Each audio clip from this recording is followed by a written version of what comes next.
हाय friend आ Guddu and mom kitchen channel को आपण मानक स्वागत करछि। आज देखंतु मो पनीर रे गोटे नुआ आइटम करछि। कोन करछि चलंतु संग माने देखिबा। देखंतु एठी मो पनीर काट देकी रख देछि आउ सेठी मो आलू पीस पीस कर काटिछि।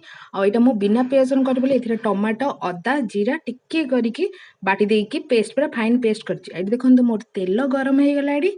फास्ट मु कोन करबी देखंतु आलू एठी अछि। आलू रे मु टिक्के परे देखंतु लूण पकाई देबी। एठी देखंतु टिके पर लुण पकईदेवी कारण सी भल से सीझीज आ कलरटा भी भल आसो बोली आलूर।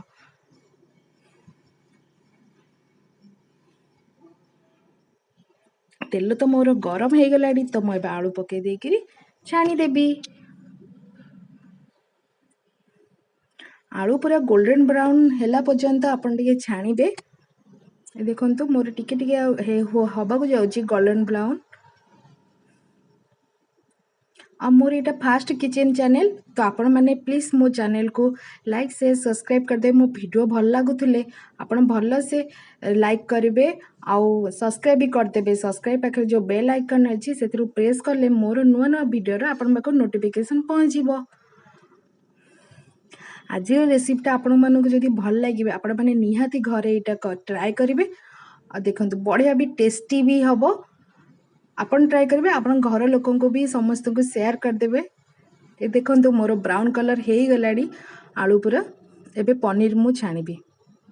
आगो पनीर छाणले किसी नहीं से जो तेलटा गरम हो चिपकी जीवो से मु आग आलू छाणीदेली तापरे पनीर जो छाणीदेली। देखो मुझे यहाँ पूरा गोल्डन ब्राउन छाणीबिनी टिके अल्प कलर है भाया छाणीबी कारण पनीर गोल्डन ब्राउन कले से पनीरटा पूरा टाण हो जाए।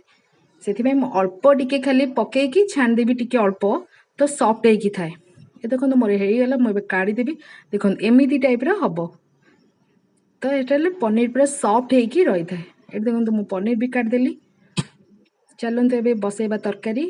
यहाँ मुझे बिना पियाज रसुण कही तो से मु पियाज तो यूज भी करनी टे तेजपत्र पकईली सोरिष पकई आ देखो से जो बाटी थी मु तापर देखु लुण हलदी लंका गुंड टे कलर आसे को काश्मीर मिर्च सब पकई देकी और ये बिना पियाज रसुण मसला गुंड करी पाउडर पकईदेली तापर भल से कषिदेली।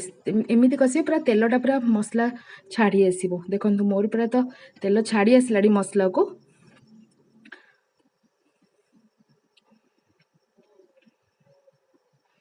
यहाँ मोर पुओ अचानक फरमाइश कला बोली मुझे मु स्पेशल रेसिपी पनीर कली। मुझे आस तो संक्रांति तो केमती कौन करी। देखो आलू को भल कषाली तापर मु गरम पानी यूज कली। गरम पानी यूज कले कौन हम सांग मैंने तो तरकारी टे फ्लेवर भी भल आसे टेस्ट भी भल आसे।